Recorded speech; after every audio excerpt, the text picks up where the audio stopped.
some insights, some solutions to some of those challenges.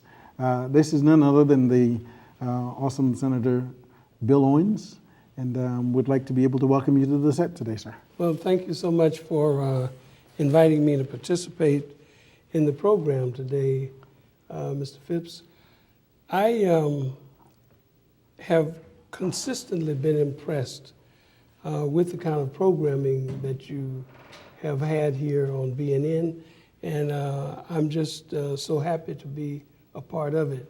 Thank you. One of the specific areas that you talked about a number of times is how to get people to think entrepreneurially, how to get people to think about going in business.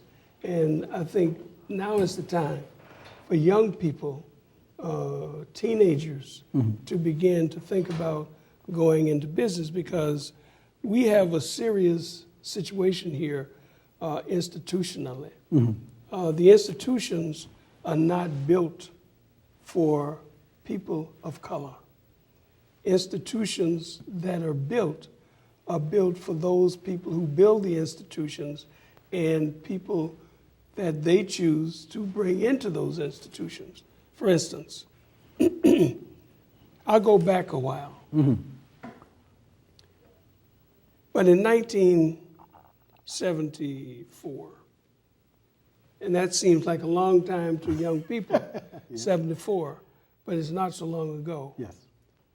There were less than 2% people of color that worked for the MBTA, which is the largest transit system in the Commonwealth of Massachusetts.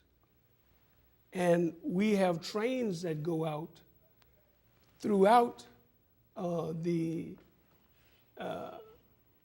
area, I'm going to say area, but the MBTA area, which is all around some of the cities and towns that border Boston. If you have less than 2% people of color that are hired, and you have, at that time,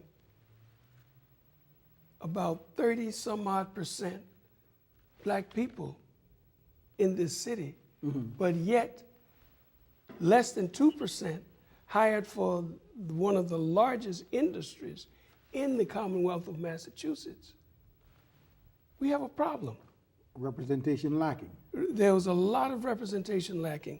So we were able to confront that issue, and thanks to many people that participated and were ready to listen and learn, including Governor Dukakis at that time became governor.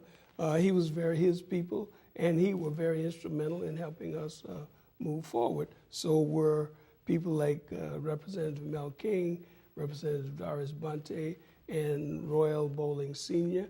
and Jr. So when we look at that, and I just did a Google yesterday. The Google was to look at the unemployment of black males. Google didn't give me the whole story, but what they gave me was that black males between 16 and 34 years old were 34% unemployed. Now, that is staggering.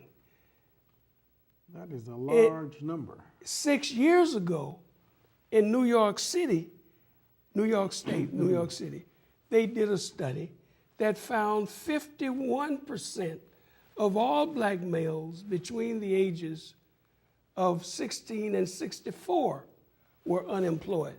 And we have seen that being replicated and represented in urban areas throughout the United States of America. So it is incumbent upon us to encourage those black males and other people of color to begin to look at business opportunities. The business opportunities don't have to just stay in Boston. They can do business with China. They can do business with Africa, Asia, and other parts of the world, import, export type businesses. I think that we have to begin to look at those kind of businesses, because what some of our people have never been downtown Boston. Now, a question to that. Sure. A number of times we say, okay, one of the solutions is to get started in business, entrepreneurship. Absolutely. As you say, we strongly support that initiative, that directive. However, a lot of times, and one of the things we talked about covering today is how institutions play a part in sort of creating barriers. Now, we talked about employment with the MBTA, but when you look at the banking system, one of the things that you require to do business is money. That's right. And to get access to money is one of the most challenging things, especially in today's climate.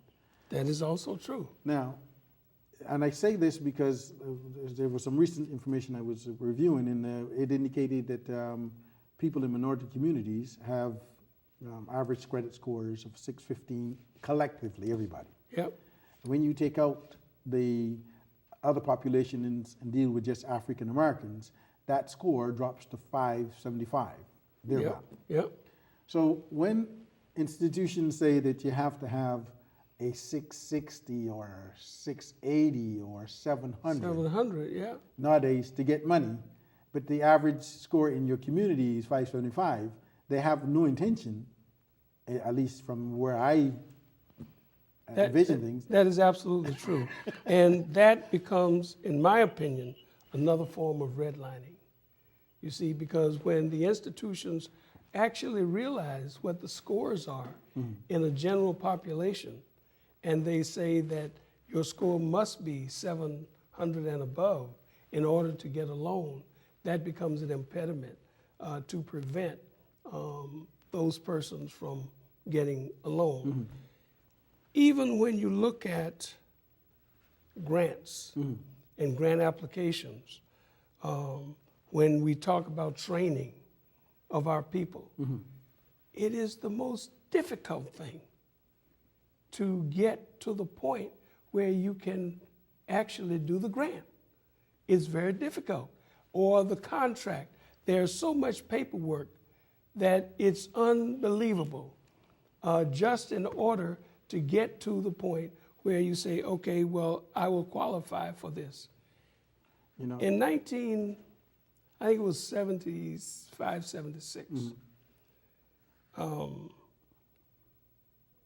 we created legislatively. Now, I think Frank Sargent had already, Governor Frank Sargent, had created an entity for small and minority businesses. But during that period, it had not been created legislatively, and it was up to the will of the governor to continue it. We did legislation to create a law. Today, you have to hire a lawyer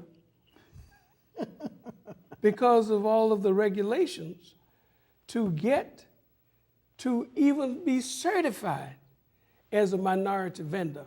And that is part of the institutional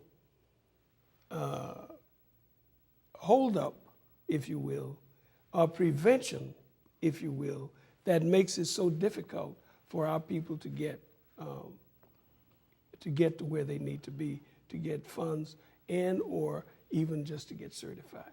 now a question to that would be how, because you're right, when I looked at the SAMBA application, it's not SAMBA, no, Minority Women in Business Owned Enterprise. Well, it used to be SAMBA, Yeah. but it's called SWAMBA now. Okay. SWAMBA. Okay, so in order to get through that process, I looked at a pack of documents, must have been 15, 20 pages deep. And you're right, you not only needed an attorney, you probably needed an accountant and a couple consultants to guide you through the process. You need all of that. Now, the question then is, in order to sort of, I don't think we're going to be able to eliminate it, but in order to modify that process so that it's easier for people to get access rather than, I'm sure, and I've spoken to people who have said, Richard, that bundle of paper was intimidating. I didn't even want to complete it after I saw it. So they set it aside, and it's a then issue. Now I know some people will persevere beyond that, but as a way to remedy that, what would you think or offer as a suggestion that could be